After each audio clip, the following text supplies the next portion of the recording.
Hello friends, good afternoon. आप सभी लोगों को पावर ऑफ स्टडी विद पीके में स्वागत है। इसके पहले हमने किरचॉफ का जो पहला नियम था उसको बताया है बाकायदा पूरा। अगर वीडियो आप लोग नहीं देखे हैं तो डिस्क्रिप्शन बॉक्स में जो है लिंक उसका दे दे रहा हूँ, जाके आप पहले उसे देखिए फिर दूसरे नियम को देखिए। आज इसे भी मस्त से एकदम पूरे बताने वाले हैं जो आपके भेजा में सीधे घुस जाएगा। ठीक है, तो चलते हैं देखते हैं किरचॉफ का जो लूप नियम और वोल्टा नियम जिसे भी कहते हैं, देखते हैं उसे। ठीक है, तो सबसे पहले हमने ये जो फिगर को बना लिया है, ठीक है, फिगर को बना लिया है। इसमें ये R1 है, ये R1 प्रतिरोध लगा है और एक बैटरी लगी है। ठीक है, उसमें I धारा बह रही है। ठीक है, जहाँ पे R1 R क्या हमारा है, प्रतिरोध है, E विद्युत वाहक सेल है और I क्या है, धारा है। ठीक है, तो इस प्रकार से हमारा जो है बंद पास, याद रखना जो सेकंड रूल है मतलब किरचॉफ का दूसरा नियम है वह बंद पास के लिए ही लागू होता है। ठीक है, बंद रहना चाहिए। अगर ये किसी भी तरफ से खुला हुआ है तो वो नियम जो है उस पर लागू नहीं होगा। ठीक है, तो चलते हैं देखते हैं किरचॉफ का सेकंड रूल। अगर वीडियो अच्छी लगी तो लाइक करिएगा, चैनल को सब्सक्राइब करिएगा और ज़्यादा से ज़्यादा अपने दोस्तों तक शेयर करिएगा। ठीक है, तो देखते हैं किरचॉफ का हमारा जो दूसरा नियम क्या है। ये हमारा कोई ए बी परिपथ है। ठीक है, ए बी परिपथ है। ठीक, उसमें बहने वाली जो धारा I1 है, उसमें बहने वाली धारा I1 का जो संगत प्रतिरोध है R1। ठीक है, संगत प्रतिरोध R1 है। यहाँ पे हम लिख भी दे रहे हैं I1, यानी किसी परिपथ में बहने वाली धारा का संगत प्रतिरोध R1 है। ठीक है, और दूसरे परिपथ में बहने वाली धारा I2 और उसका संगत प्रतिरोध R2 है। ठीक है, और उसमें लगे जो है वैद्युत वाहक सेल हैं E1 और दूसरे प्रतिरोध में लगा जो विद्युत वाहक सेल है E2 है। ठीक है, इस तरह से हमारा अब ले लेते हैं बंद पास ABCD में। ठीक है, ABCD में तो हम चलना किस तरह से मतलब उसके पहले चिन्ह परिपाटी को देख लेते हैं।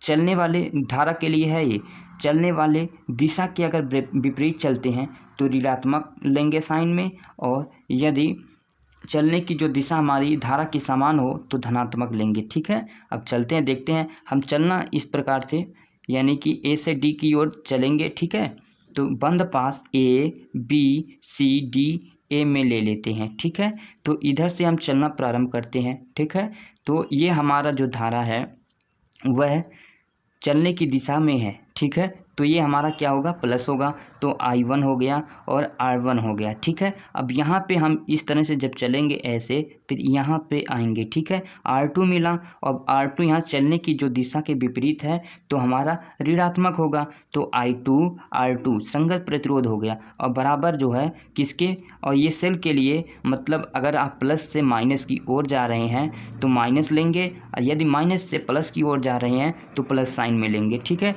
तो E1 अब यहाँ पर ये यहाँ से जब चलना आपने प्रारंभ किया था तो E1 हमारा क्या था, प्लस में आ गया चलने, यानी कि ये माइनस है और ये प्लस है, माइनस से प्लस में जाएंगे तो प्लस साइन लेंगे। अब जब यहाँ से दूसरे परिपथ में जा रहे हैं तो प्लस से माइनस की ओर जा रहे हैं तो E2 हमारा माइनस में हो जाएगा। ठीक है, ठीक इसी प्रकार से जो दूसरा हमारा बंद पास है वही नियम फॉलो होगा। ठीक है, तो I2 और R2 ये हमारा इस तरह से जब मतलब चलने की दिशा में है तो ये हमारा प्लस हो गया। अब यहाँ नीचे आएंगे, उसके बाद इधर जाएंगे तो ये धारा भी उसी दिशा में है जिस दिशा में हम जा रहे हैं, इसलिए ये भी हमारा प्लस का साइन होगा। ठीक है, और R3 हो जाएगा। अब यहाँ पर जो है दोनों परिपथों को मिला के एक ही सेल केवल लगा है। अब यहाँ से माइनस में प्लस की ओर जा रहे हैं तो यहाँ पे प्लस का साइन लगा है। ठीक है, इस तरह से हमारा जो है लूप का नियम यानी कि किरचॉफ का दूसरा नियम था। तो हम परिभाषा आप लोगों को बता देते हैं। आप लोग परिभाषा को जो हम मैथमेटिकल टूल से याद करें,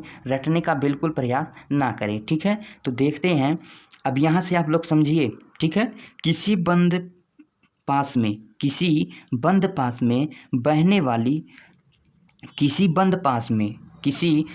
पास के परिपथ में बहने वाली धारा किसी बंद पास के परिपथ में बहने वाली धारा के संगत, ये हमारा है ना बहने वाली धारा और उसका संगत प्रतिरोध। ठीक है, तो किसी बंद पास के परिपथ में बहने वाली धारा के संगत प्रतिरोध का ये हमारा गुणनफल होता है। गुणनफल का बीजगणितीय योग जो होता है उसमें लगे सेलों के बीजगणितीय योग के बराबर होता है। यही हमारा किरचॉफ का दूसरा नियम है। एक बार फिर से बता देते हैं कि बंद पास के परिपथ में बहने वाली जो धारा का संगत प्रतिरोध के गुणनफल के बीजगणितीय योग जो उसमें लगे उस परिपथ में लगे सेल के बीजगणितीय योग के बराबर होता है। ठीक है, ये हमारा सेकंड नियम था।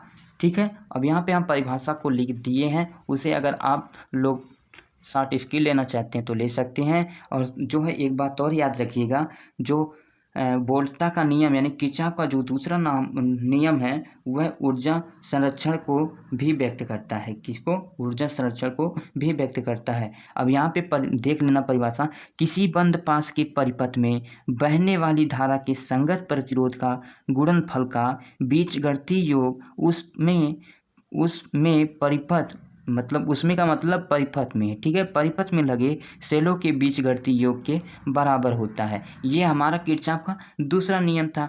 अगर वीडियो अच्छी लगी हो तो लाइक करिएगा, चैनल को सब्सक्राइब करिए, ज़्यादा से ज़्यादा अपने दोस्तों तक शेयर करिएगा, कमेंट बॉक्स में कमेंट जरूर करिएगा।